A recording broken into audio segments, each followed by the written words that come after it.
Сайн байцгааны үзэгчдээ байр суурь ярилцлагын нэвтрүүлэг эхэлж байна. Энэ удаагийн зочноор доктор Infosec Plus компани үүсгэн байгуулагч гүйцэтгэх захирал Ганбаяр оролцож байна.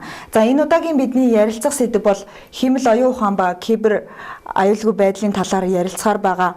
За статистик мэдээлэлээр бол өдөр бүр хэдэн сая халдлага цахим орчинд бүртгэж байгаа. Дээрээс нь уламжлалт хамгаалтын арга барил ер нь дангаараа хангалтгүй болж илүү ухаалаг, илүү дэвшилтэд дээрээс нь цогц шийдлийг зайлшгүй энэ кибер аюулгүй байдлын салбарт шинээр нэвтрүүлэх шаардлагатай байгаад байгаа. Хэмэл оюун ухааныг та ер нь энгийн үгээр тайлбарлахгүй юу? Дээрээс нь кибер аюулгүй байдалтай ер нь ямар уялдаа холбоотой вэ? За юунд тэр бүгдээр энэ өдрийн мэндийг хүргэе. За тэгээд яг одоо ингээд нөгөө технологийн хөгжил маань өөрөө ингээд баг л одоо өдөр тутам ингээд өөрчлөгдөж явж байна те. Маш хурдцаагаар өөрчлөгдөж байна. За өмнө нь бол тэгэл өмнөх одоо аж үйлдвэрийн хувьсгалууд бол ингээд хэдэн зуун жил эсвэл хэдэн одоо 10 жил ч гэдэг юм уу те явж байгаа бол одоо технологийн хувьсгалууд бол маш хурдтайгаар өрнөд явж байна. За өчигдөр гэхэд одоо жишээ нь OpenAI-аас одоо бидний нэг ашигладаг ChatGPT гэсэн үг шүү дээ. Тэндээс одоо жишээ нь Atlas нэртэй одоо ер нь бол веб браузерыг одоо жишээ нь олон нийтэд танилцуулах веб бүтэж одоо бидний нэг Google Chrome, Firefox ч гэдэг юм уу те хэрэглэдэг шүү дээ. Яг тэрнтэй адилхан ер нь бол хэмэл оюун ухаан зориулсан одоо ер нь тийм веб бүтчийг танилцуулж явах жишээ нэ. Тэгэхээр ингээл маш хурдтайгаар ингээл хөгжөөл явж байна. Тэгээд дээрээс нь бас нэг жишээ нэх юм бол одоо ингээл 3 сард бид нар ингээд одоо кибер аюулгүй байдлын 27-наас хүртэлх одоо энэ залуусын дундх дэлхийн аварга болдог байхгүй. Тэгээд би өөрөө яг тэрнийх нь комиссийн steering committee гэж явдаг. Азийн багийг төлөөлж явдаг. Тэнгүүд 3 сард бид нар ерөнхийдөө дөрмүүдэд тохироод явж байгаа. Тэрэн дээр хэмэл оюун ухаан одоо жишээ нь хэмэл оюун ухаан дээр суйрлаад ашиглаад кибер аюулгүй байдлын тэр өгдсөн даалгавар бодлогыг бодох тийм. Тэр нэг тийм хүн дээр бол яригдахаас идэв байгааг учраас бид нар дөрөв болол окей бол гарцсан байсан чинь өчигдөр жишээ нь бид ингээд орой шөнийн ингээд 12 цаг хүртэл ингээд хуралдаж байгаа байхгүй. Тэгэхээр онлайн хорол тэнгууд ингээд тэрэн дээр хэмэл оюун ухаан ер нь бол тухайн бодлогуудыг одоо хүний оролцоо ур чадвар гэхгүйгээр маш хурдтай ингээд бодоод өгч байгаа нь буцаагаад тэр шудраг одоо байдалтай хин илүү их одоо мөнгөлж байгаа тэр нь илүү давуу талыг үүсгэж байна гэдэг юмнууд гарч ахаад дөрөндөө өөрчлөлт одоо орлох тийм шаардлагатай болж байна гэсэн. Тэнгүүд ер нь хэмэл оюун ухаан бидний амьдралыг бол хөнгөвчлөөд одоо маш олон гараар идэг ус үйлдэлүүдийг автоматжуулж байна. За өмнө нь илрүүлж чадахгүйсэн зүйлүүдийг илрүүлэх боломж олгож байна. Тэгээ нэгсэндээ ер нь хэмэл оюун хувьд чи ер нь юу юм бэ гэхээр ардталт нь ерөөсөө бидний сургасан одоо ер нь оруулж өгсөн мэдээлэл төр үндэслээд өөрөө бодоод за тэгээ бидэрт маш одоо ер нь бол одоо үр дүнтэй гаралтуудыг гаргаж байна л гэсэн үг байхгүй. Тэгэхээр нэгсэндээ хүний тархичл ажиллана гэсэн үг. Тэнгүүд хүний тархич нь одоо өөрөө яаж ажиллаж байгаа гэхээр ер нь л нейронууд төр үндэслэл те.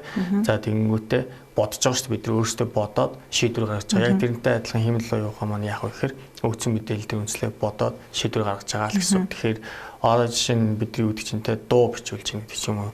Нэг бол хэмэл оюун ухаан төр үндэслээ шүлэг одоо гаргуулж байгаа. Нэг бол зураг гаргуулж байгаа чинь тэр чи юу вэ гэхээр суралцсан байгаа зүйл дээр бодож байгаа дахиад бидэрт юу вэ гэхээр таарсан тэр мэдээлэл гаргаж өгч байна гэсэн үг. Гэхдээ тэр нь өөрөө одоо буцаад кибер аюулгүй байдлын салбар руу ч гэсэн янз бүрээр орж ирээд байгаа. Тэгэхээр сайн ч талууд байна, муу ч талууд байна гэсэн үг. Та сая ярьлаа хэмэл оюун ухаан дээр суурлаад бид нар зураг хийлгэх боломжтой байна гэж байна. За мэдээж зураг хийлгэхийн тулд бид нар өөрсдөө мэдээлэлээ хэмэл оюун ухаанд өгч байгаа. Тэр нь эргээд хувь хүний мэдээлэл нууцад юу н халдах эрсдэл хэрэг байдаг вэ? Яг хэмэл оюун ухааны хэрэглээ ингээ одоо ерөөсөө баг хүн болгон хэмэл оюун ухаан гэж яриад л ч тэ. Тэгмүүд олон улсын ер нь бол яг бүр ингээд олон улсын маш олон орны за тэгээд маш олон экспертүүдийн ер нь хамтарсан анхны одоо яг тийм хэмэл оюун ухааны эрсдэл хэмэл оюун ухаантай холбоотой ер нь бол олон улсын тайлан сая энэ оны ер нь бол 3 сард гарсан байна. Тэгээд ерөнхийдөө хэмэл оюун ухаанаас үүдэх эрсдлийг бол 3 ангилаад үзчихлээ юм л та. Тэгээд нэгт нь болохоор ер нь бол хэмэл оюун ухааныг одоо бид нар ашиглаад байгаа шүү дээ. Багахан түүл платформ даганцхан ChatGPT биштэй Gemini ч гэдэг юм уу нэг бол ингээл зөв ламууд гэдэг юм зөндөө олон юм модель загварчлууд ингээд байгаад. Тэдгэрийг ашиглахад тэр нь өөрөө одоо жишээ нь эрсдлийг дагуулж гинүү гэдэг нэг асуудал ирж байгаа. Тэгэхээр одоо би янз бүрийн мэдээлэл оруулангууд надад худлаа мэдээлэл өгнө гэсэн үг байхгүй. Тэгэхээр одоо би жишээ нь өгдөг чинь за Монгол улсын нийт одоо иргэдийн тоо хэдвэ гэж асуухад надад 4.5 сая гэж хэлэх юм бол тэр чинь одоо ер нь бол hallucination буюу надад худлаа мэдээлэл өгч байгаа гэсэн үг байхгүй. Нэг бол би одоо яг за химэл оюун ухаан ингэчлээ бүрэн итгэх гэдэг шүү дээ. Тэгэхээр нөгөөдг нь надад худлаа хэлдэг гэсэн үг. Юу гэсэн үг нөгөөдг нь буруу сурцсан байна гэсэн үг шүү дээ.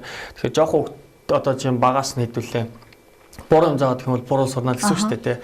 Тэгэхээр яг тэрнтэй адилхан л гэсэн үг. За нэгтгэндээ дараагийнх нь болохоор ер нь бол таны хэлсэн бас нөгөө бид нар өөрсдөө яг хөө тэндээс үүдэлтэй эрсдлүүд бас үүсч эхэлнэ гэсэн. Тийш одоо чухал мэдээллүүдийг оруулах юм уу те. Тэндээс одоо хүний хувийн мэдээллүүд, байгууллагын мэдээллүүд, нэг бол улсын мэдээлэлүүд юм уу. Тэгэхээр ийм чухал мэдээллүүдийг оруулснаар тэр чинь яг үндсэндээ бол юу гэхээр өөр нэг нөхөр тэн дээр нэг модель ингээд загварчлаад гаргацсан.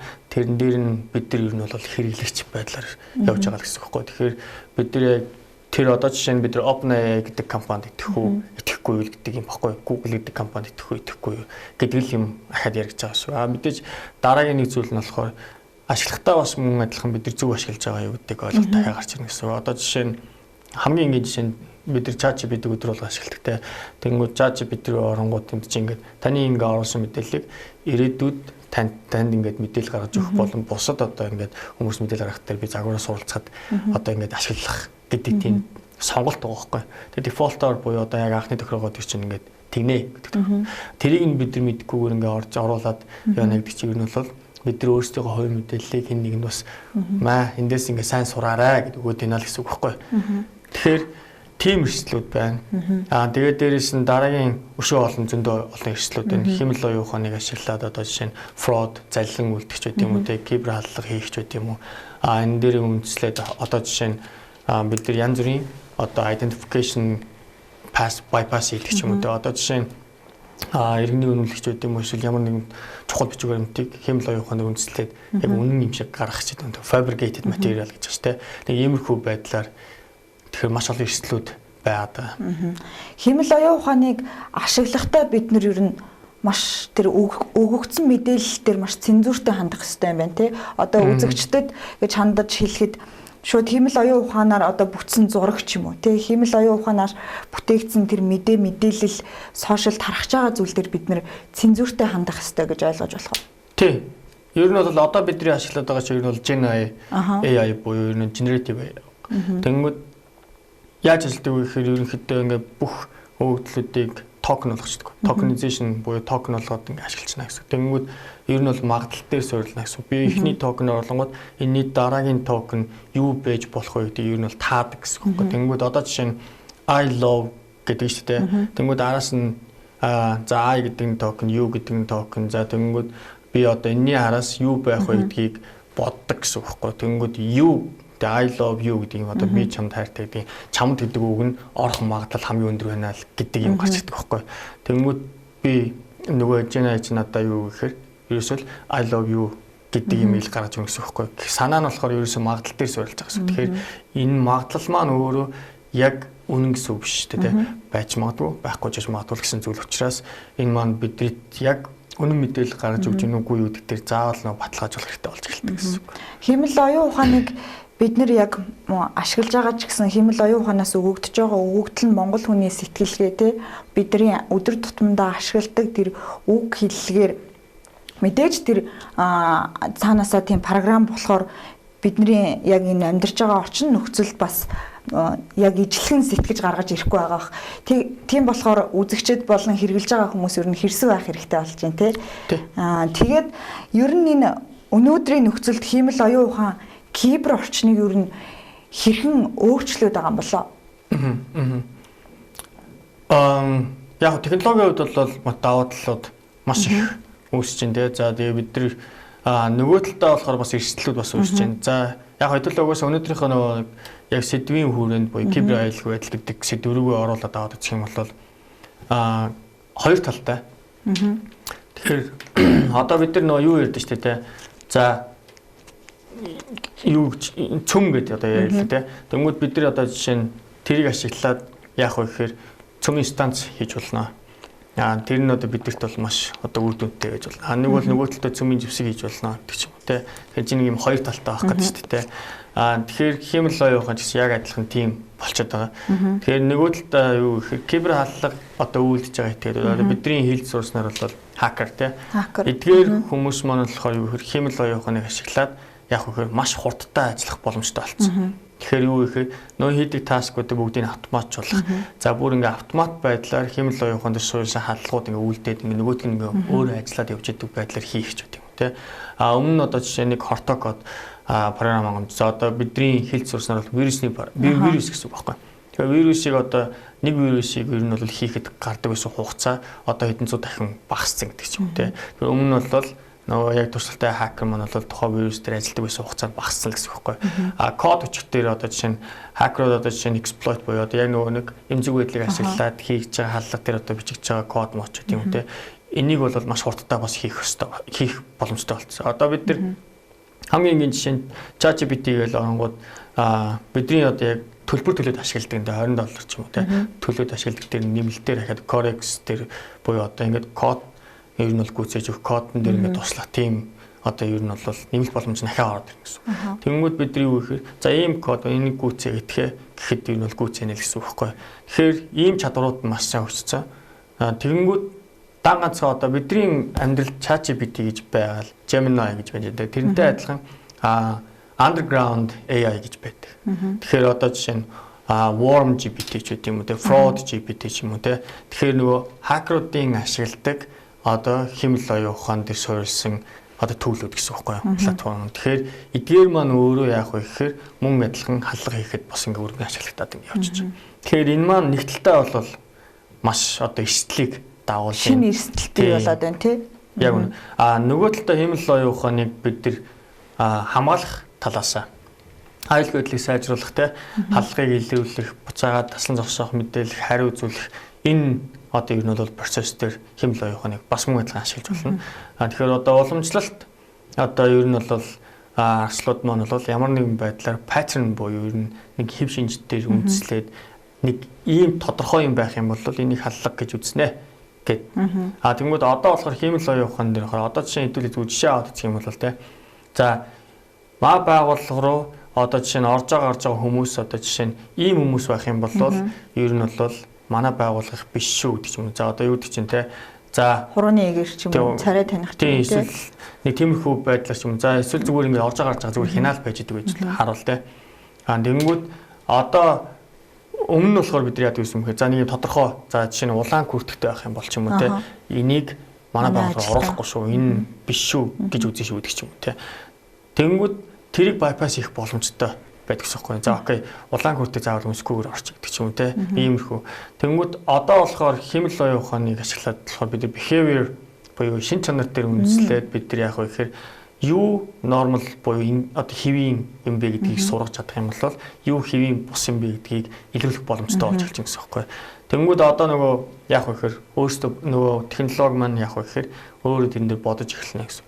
За энэ нөхөр яагаад орж ирчээ те тэнгүүтээ энэ систем рүү хандаад яваад байгаа билээ гэсэн үгтэй. Яг энгийн одоо жишээ нь хуучны одоо жишээ нь илрүүлэх аргачлалууд бол тэрийг хэвэн гэж үздэг гэдэг. Гэхдээ яг ингээд шин чанараа наваад юм бол энэ нөхөр ийшээ хандаад тэгээд дээрэс нь одоо юу гэдэг чинь ажлын бусгаар хандаад яагаад вэ гэдэг юмыг нийлүүлж байгаад бодно гэсэн үг. Хүн шиг бодож байгаа. Энэ с ิจ гтэй үйлдэл байна гэх юм те.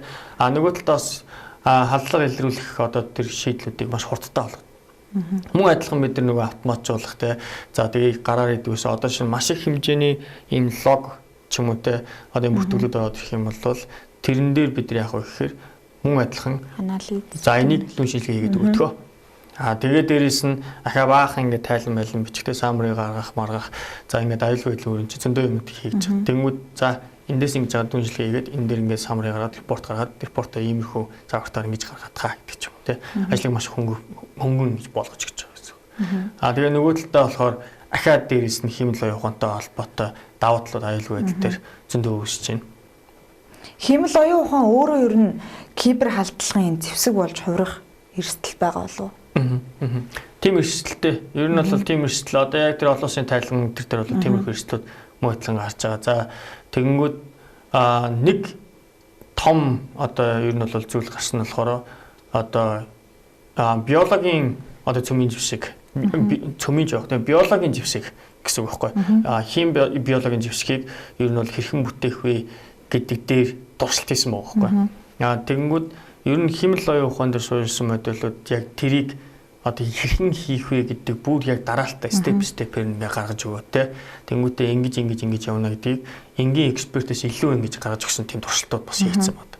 Гэхдээ энэ нь бол мэдээж яг тэгнэ гэсэн үг биш. Ер нь бол яг химэл оюун ухааныг ашиглаад өмнө нь одоо ер нь бол олж авч чадахгүйсэн мэдээллүүдийг хүртэл ер нь олох боломжтой, хийх боломжтой тийм эрсдлүүд гарч ийна гэдэг. Дараагийнх нь болохоор автономous буюу одоо ер нь бол бие даасан ер нь бол өөрөөсөө ингээд скан хийгээд бүр одоо өөрөөсөө ингээд самж үзээ те. За энд ингээд ийм зүг байдал цоорхоо байна гэдгийг өөрөө нөгөө технологи химэл оюун ухаанд илрүүлээ. Тэнгүүтээ тэрэн дээр хаалгуудыг туршиж үзээ репортлоод тэгэхээр яг би дөө ингээд ерөнхийдөө байж байгаа гэсэн үг байхгүй.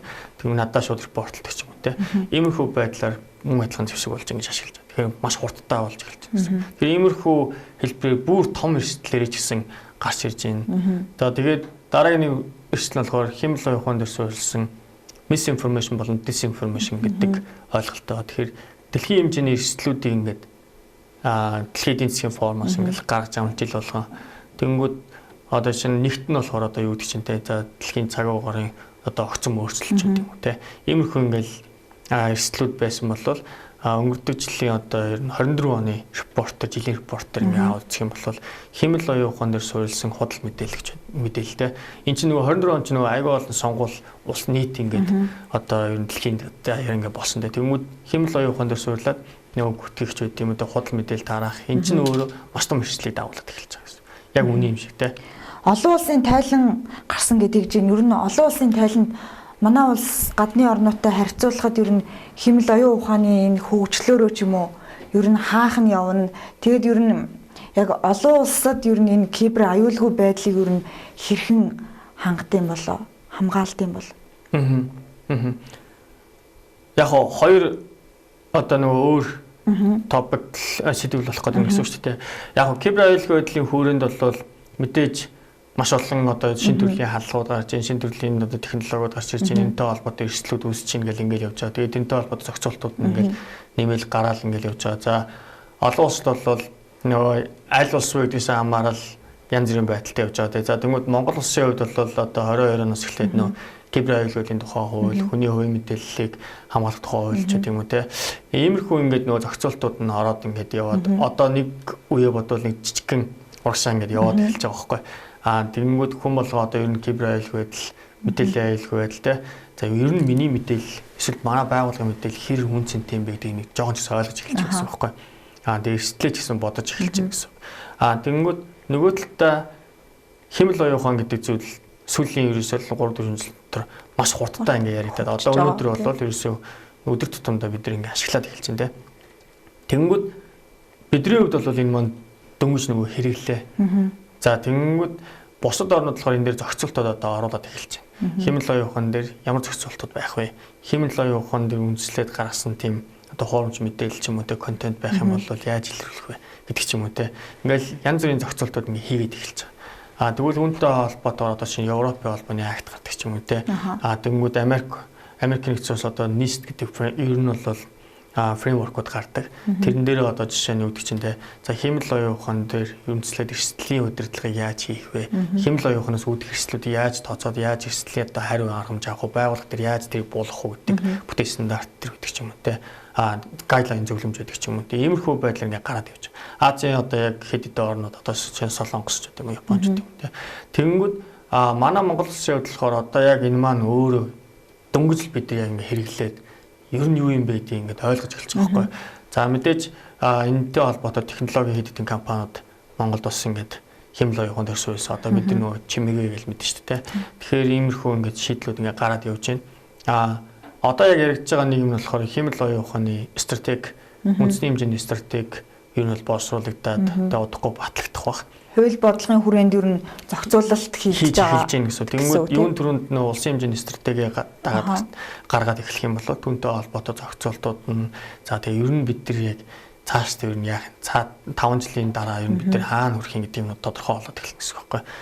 Тэгэхээр юун төрөнд мэдээж нөгөө хууль зүйн одоо хууль эрх зүйн орчин байна. Хууль эрх зүйн орчин. Тийм хүний нөөцийн асуудлууд байна. За тэгээд үнэхээр бид нар энэ дээр ингээд тоглож болж орж ирэх юм уу? Бид нар зөв хэрэглэгч байх юм уу? Эсвэл ер нь яаж явах юм бэ гэдэг тодорхойлох гэдэг гэсэн үг байхгүй. За тэгээд үүнтэй холбоотой бусад салбарууд энэ маань бас яаж орж ирэх юм гэдэг ч юм уу те. Энэ зохицуултууд маань одоо л орж ирж байна. Тэгэхээр энэ нь бас нэг талаараа сайн. Нөгөө талаараа бид нар яг бас амар гоцроод нэлээд тийм хойно байгаад байгаа зүйл бас яг бол одоогоор алла бүх улсууд л яг энэ дээр одоо ингээд ажиллаад ингээл энэ чинь өөрөөс яг одоо л ингээл маш том ингээд импактыг үзүүлээд ингээд эхэлж байгаа учраас нэмэлт өөрчлөлтүүд ингээл ороод ингээл явж байгаа гэсэн. Гэхдээ зарим улсын хувьд бол бүр хэдэн жилийн өмнөөс бэлтцсэн. Тэгээ одоо жишээ нь хятад ч үгүй юм те. Яал суур юм ингээл бэлтээл те. Одоо бид нөгөө ухаалаг гэж ярихаас өмнө эхлээд ер нь бол суур бидэрт яг суур юм байгаа л те. Тэрийг ер нь бол маш сайн тооцсон байж байгаа. Тэгээд ингээд шилжих юм. Тэгэхээр манайх заримдаа нэг юм үсэрчих гээд идэг. Нэг тийм. Манай улсад ер нь хэмэл оюун ухааныг кибер аюулгүй байдлын салбарт яг ингээд ашигласан жишээнээс та дуртахгүй юу? За яг одоо бол яг кибер аюулгүй байдлын салбарт яг манай улсын хэмжээнд гэхээс илүүтэй байгууллагууд зарим байгууллагууд ер нь хэмэл оюун ухаанд аюулгүй байдлын шийдлэнд хэмэл оюун ухаан дээр суурилсан тиймэрхүү одоо бүтээгдэхүүнүүдийг сонгож хэрэглэсэн тохиолдол байгаа те. Одоо жишээ нь гэх юм бол халдлага илрүүлж байгаа систем нь хэмэл оюун ухаан дээр суурилаад дүү шийдлэгээ хийдэг. За тэрэн дээр ингээд репорт тайлангуудыг гаргадаг ч юм уу те.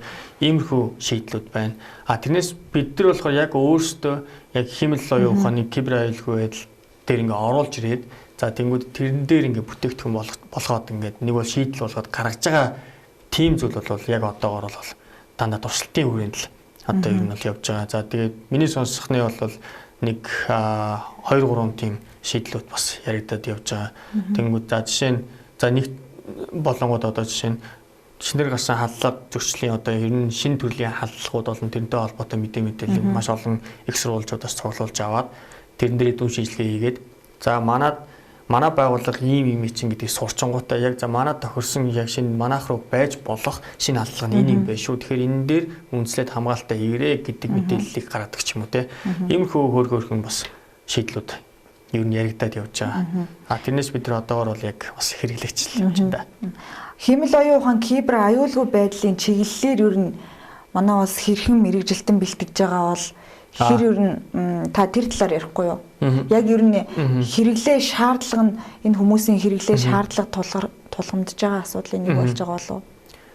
За дэлхийн нийтээр угаасаа нөгөө хэмэл оюун ухаан за тэгээ кибер аюулгүй байдлын хүний хомсдол ер нь бол байгаа. Манай Монгол улсын хувьд болохоор бүр тэр нь бүр маш өндөр буюу баг энэ дээр одоо ер нь бол хүний хомсдолд ингээ бүрэн орцсон гэдэг ч юм уу те. За тэгэнгүүт кибер аюулгүй байдлын хүрээнд бол бас одоо бас хайцангуй агцтай болоод эхэлж байна. За стратегийн хүрээнд хүний нөөцийг дэмжихтэй энэтэй холбоотой төсөл ажлууд ингээл төрөөс болон хувьас ингээл янз бүрийн байдлаар эсвэл донор байгууллагуудын тусламжтай, JICA-гийн тусламжтай ч гэдэм үү те ингээл хийдэг явж байгаа байхгүй. Тэгээ их сургуулиуд дээр ч гэсэн кибер аюулгүй байдал дээр анхаарал эхэлж байна. За шинжлэх ухааны технологийн сургууль гэдэг ч юм уу те энэ дэр кибер аюулгүй байдлын бакалаврын анги, магистрийн анги, за Монгол Улсын сургууль дээр кибер аюулгүй байдлын магистрийн анги, за тэгэнгүүт бусад ангиуд дээр бас одоо Монгол Улсын сургууль дээр кибер аюулгүй байдлын хичээлүүд ордог ч юм уу. За тэгээд бусад одоо хувийн сургуулиуд те ингээд кибер аюулгүй байдлыг анхаарал бас нэг тодорхой хэдэн жил өнгөрч байна. За тэгэнгүүт өнгөрдөг жилээс ахуулаад хэмэл оюун ухааны бас ангиуд хөтөлбөрүүд их сургуулиуд дээр бас ороод ирж байна. Тэгэхээр энэ маань өөрөө бас бид нар бас энийг анхаарч үзэж байгаагийн нэг тод жишээ юм болоо гэж бодож байна. Тэгэхээр цаашдаа яг энэ чиглэлийг илүү анхаарад энэ дээр илүү одоо хүний нөөц ер нь бол нэлээд бүрдээд явах бах.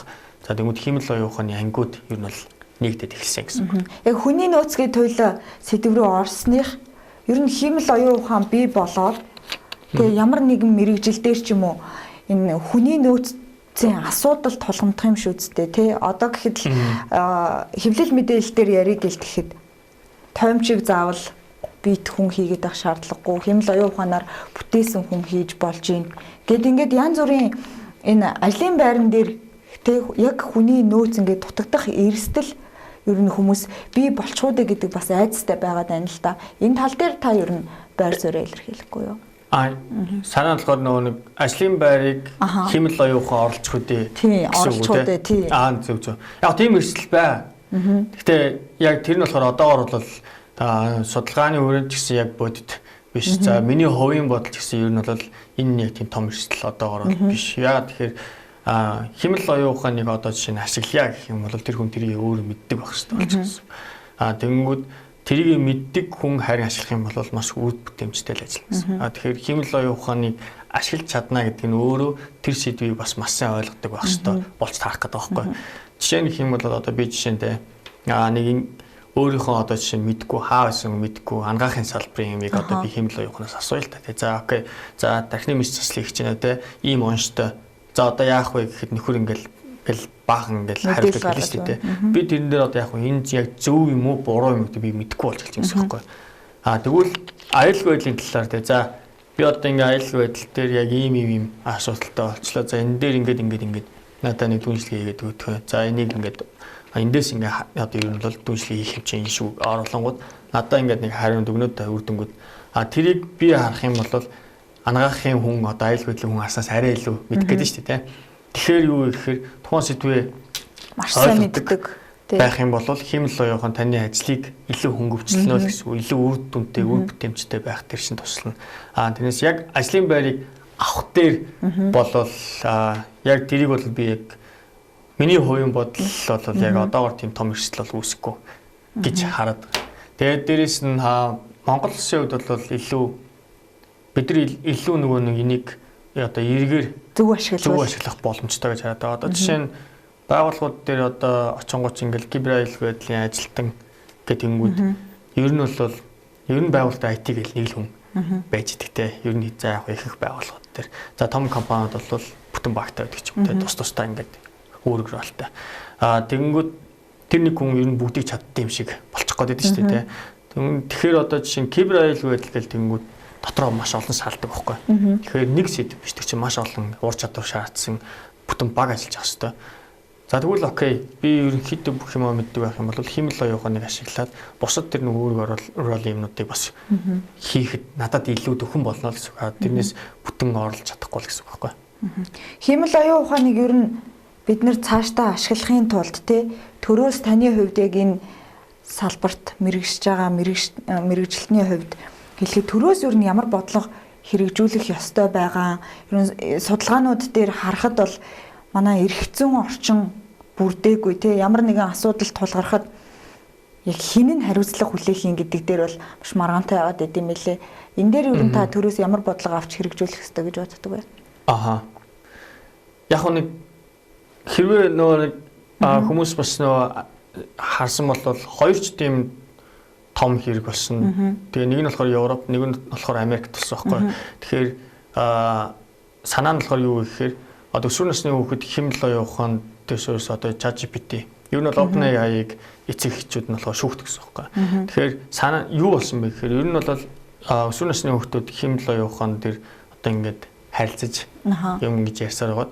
Тэгээ сүүлдээ тэрнээс болоод амиа орсон кейс гасан байхгүй. Тэгэхээр хэмэл оюухан тэрийг нь бол ер нь бол дэмжиж өгсөн. Нөгөө алхам хийсэн байсан шүү дээ тий. Ингээрээ тэгээрээ. Тий яг ингээд за тэгээ энийг ээжтэй хэлж болохгүй шүү. Тэр ч юм уу тэ нэг иймэрхүү ингээ байдлаар явсараад тэгээд хүүхд 8 орсон кейс гарсан.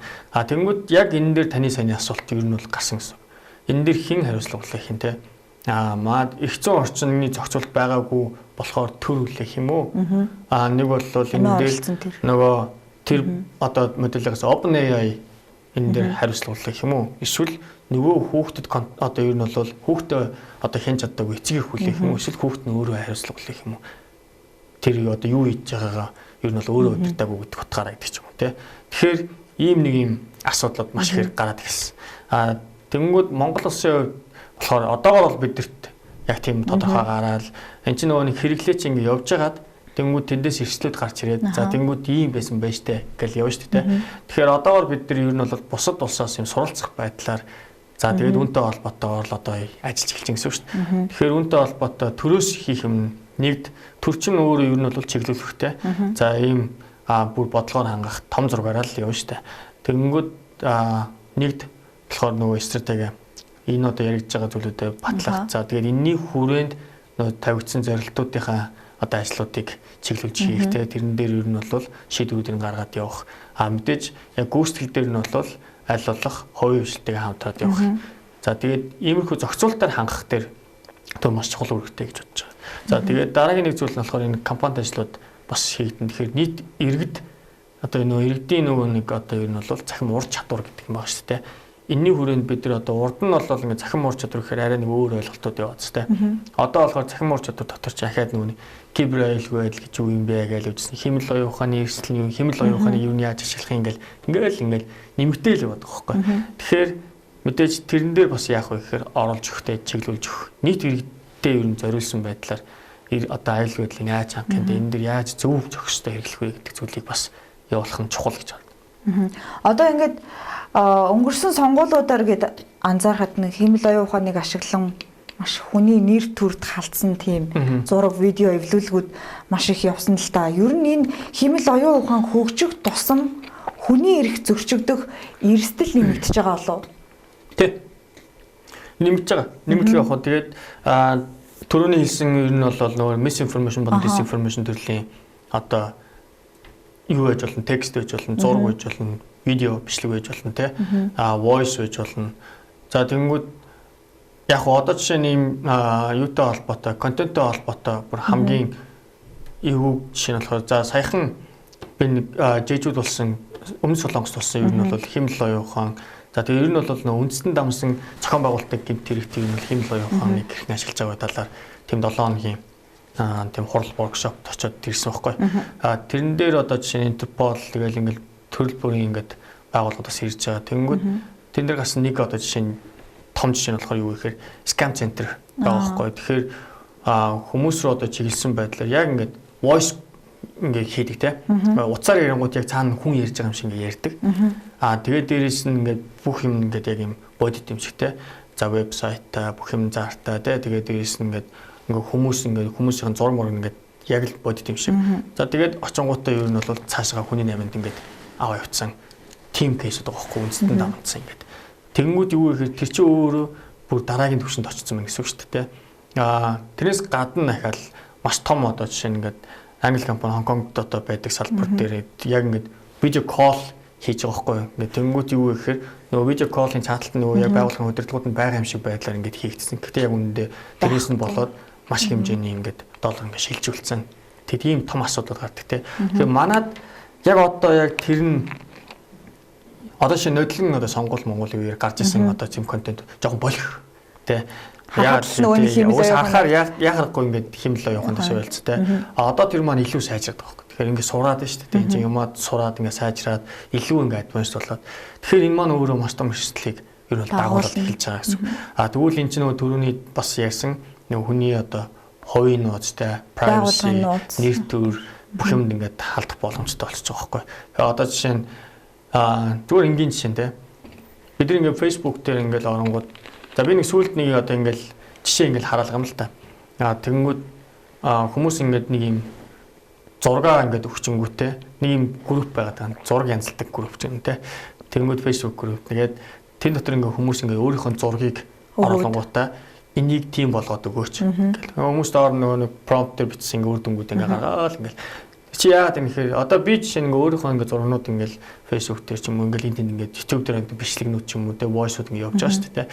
Тэгэхээр тэрэн дээр үндэслээд намайг одоо ер нь бол дуурайлгаад их боломжтой гэсэн үг байхгүй. Тэгэхээр таны мэдээлэл хаана их вэ? Тэндээс би зөвлөлж хагаад нийлүүлээд нэг юм их боломжтой. Тэр чинь буцаагаал танд нөгөө privacy таны нэр төр гэл бүх юм харагдана гэсэн. Тэгэхээр эрсдэл нь бас л ахаал гарч ирж байгаа. Монгол хэл рүү яг энэ хиймэл оюун ухааныг яг оновчтой нэр томьёо байдсан болоо одоо ингээл янз бүрээр ашиглагдаад байдаг л да хэвлэл мэдээллийн салбарч гэхэд өөрөөр ашиглагдж जैन те жишээлбэл generative AI те deep learning machine learning гэл явж гин яг эднэрийг та нэг товчхон энэ нь юм байдаг тэр нь тийм байдаг гэд нэг тайлбарлаж өгөхгүй юу?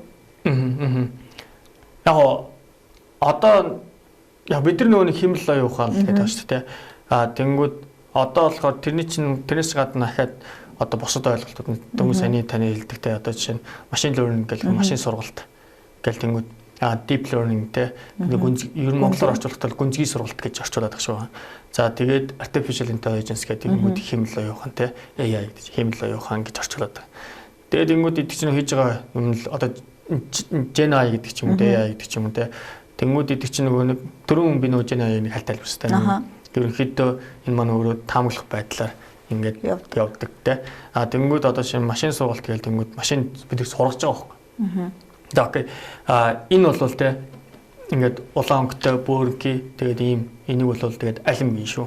Тэгээд өгж ирэх гэсэн үг шүү дээ. За ингээд сураарай. За одоо ингээд энэ тэнгүүд дараа нь би яах вэ гэхээр нэг юм өөр дөрвөлжин ч юм уу те дөрвөлжин ногоо юм оруулахад за энэ алим биш байна гэдэг ч юм уу те. Энэ бол ингээд машиныг би нэг тодорхой оролтууд ингээд өгөөд сургаж байгаа хэрэг. Тэгээд би хэр сайн одоо ер нь бол өгдөл оруулалт тэр чинийг ирэл ер нь сурна л гэсэн үг шүү дээ.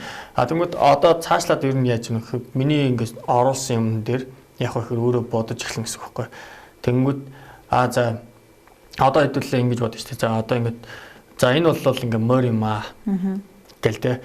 Тэнгүүд юу гэхээр за дөрөв хөлтэй нэг сүулттэй байд юм байна. За тэгээд юм толгойж ихтэй гэдэг ч юм уу те. Тэгэхээр яг дөрөв хөлтэй сүулттэй толгойж ихтэй зөндөл амтан байгаа шүү дээ те. Тэгэхээр юу гэхээр одоо цаашаа ингэ бодож эхлэн гэсэн байхгүй. За морь гэдэг нь ерөнхийдөө иймэрхүү шинжнүүдийг агуулсан. Тэгээд гэтээ эн чинь ингээд яг өндөр нам хамаагүй юм байна те. Ингэх юм бол яг ингэх юм ингээд ингээд бодолтууд ингээд одоо гүнзгий байдлаар ингээд сургалтуудыг өгснөөр ахаад цаашаа ингээд өөрөө бодож эхэлж байгаа байхгүй. Тэгэхээр эн чинь өөрөө яг гэхээр бидэрт арай илүү нөгөө одоо алдааг багасгах те тэрэн дээр өөрсдөө бодох. Тэгэхээр одоо нэг ийм жишээл байна л да. Одоо бид нар өөрсдөө нөгөө нэг алдааны одоо жишээ нь загвар гэж байгаа байхгүй. Тэгэхээр тэр айлуулах алдааг ингээд багасгах замаар явна л гэсэн. Тэгэхээр одоо жишээ нь за юу гэдэг чинь за би нэг дөнгөж одоо эхэлд орж байгаа эсвэл одоо хүүхдтэй ч юм уу тийм юм зааж өгье гэж бодъё л та. За ингээд те.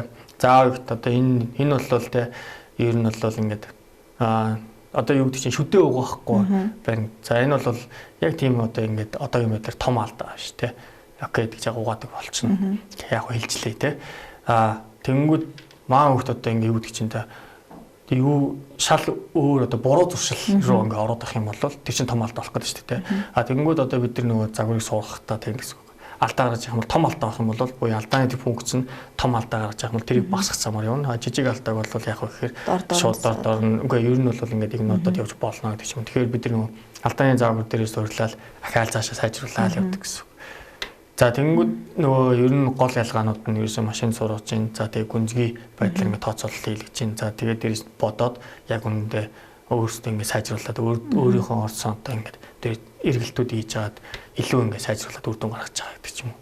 Иймэрхүү гол ялгаанууд л. Улс орнууд ер нь хэмэл оюун ухааны аюулгүй байдлаа ер нь хэрхэн зохицуулж байгаа вэ? За эрсдлүүд нь маш олон эрсдлүүд гэдэг юм шүү дээ.